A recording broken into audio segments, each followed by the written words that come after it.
গুৱাহাটী বিশ্ববিদ্যালয়ত মই উপাচাৰ্য ডাঙৰীয়াক এটাই পৰামৰ্শ দিছোঁ যে ইলেকশ্যন লৈ কলেজৰ হোষ্টেলবিলাক কলেজত হোৱা বা ইউনিভাৰ্চিটিত হোৱা গণ্ডগোলবোৰ আমাৰ কাৰণে এক প্ৰকাৰ এটা ক'ব গ'লে দুৰ্নাম কঢ়িয়াই আনে। বিশেষকৈ হোষ্টেলসমূহত দেউতাক মাকে ল'ৰা ছোৱালীক চৰকাৰী হোষ্টেলত এইকাৰণেই দিয়ে আমাৰ ওপৰত বিশ্বাস ৰাখি যে নিশ্চয় ল'ৰা ছোৱালী ভাল হ'ব, ইয়াতে বেয়া কাম কোনো ধৰণে নচলে। ডিব্ৰুগড় বিশ্ববিদ্যালয়ত আমি যিটো শৃংখলতাবিহীনতাৰ কাৰণে কিমান ঘটনা হ'ব পাৰে তাক আমি দেখা পাইছোঁ।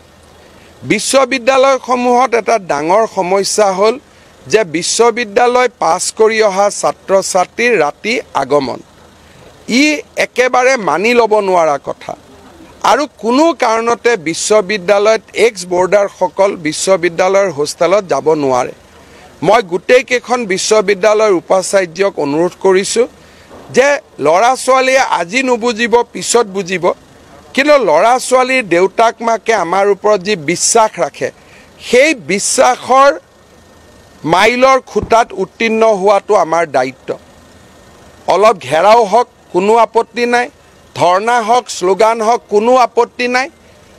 ক'ৰবাত যদি উপাচাৰ্যজনে চৰম ত্যাগ কৰিব লাগে তাকো কৰক, কিন্তু দেউতাক মাকে আমাৰ ওপৰত যি বিশ্বাস কৰি ল'ৰা ছোৱালীক হোষ্টেলত পঠিয়াইছে তাৰ লগত কম্প্ৰমাইজ হ'ব নালাগে।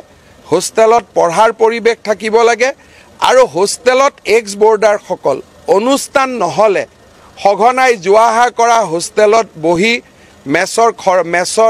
মেছত ভাত খোৱা আৰু বিভিন্ন ধৰণে আড্ডা পাতা এই কথাবোৰ বন্ধ হ'ব লাগে। বৰ্তমান আমাৰ চৰকাৰৰ দিনত নিযুক্তিপ্ৰাপ্ত যুৱক যুৱতীৰ সংখ্যা 1,25,000 অতিক্ৰম কৰিলে।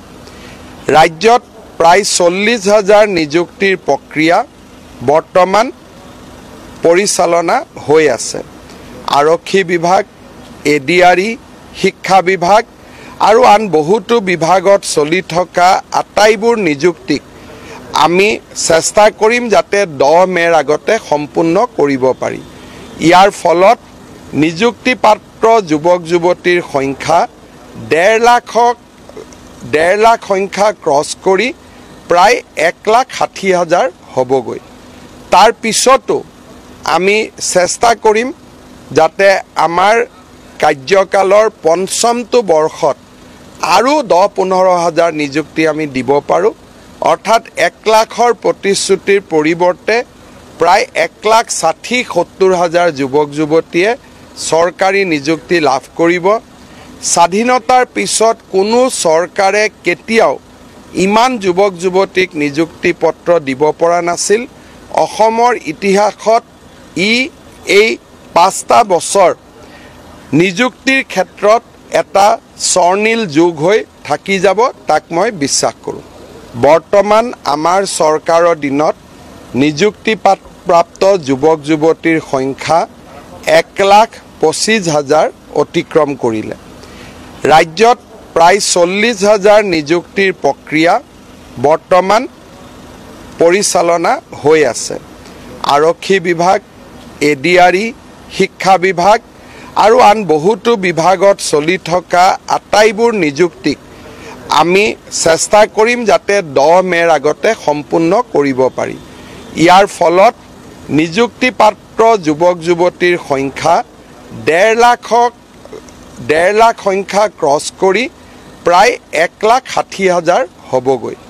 তাৰ পিছতো আমি চেষ্টা কৰিম যাতে আমাৰ কাৰ্যকালৰ পঞ্চমটো বৰ্ষত আৰু 10-15,000 নিযুক্তি আমি দিব পাৰোঁ। অৰ্থাৎ 1 লাখৰ প্ৰতিশ্ৰুতিৰ পৰিৱৰ্তে প্ৰায় 1,60,000-70,000 যুৱক যুৱতীয়ে চৰকাৰী নিযুক্তি লাভ কৰিব।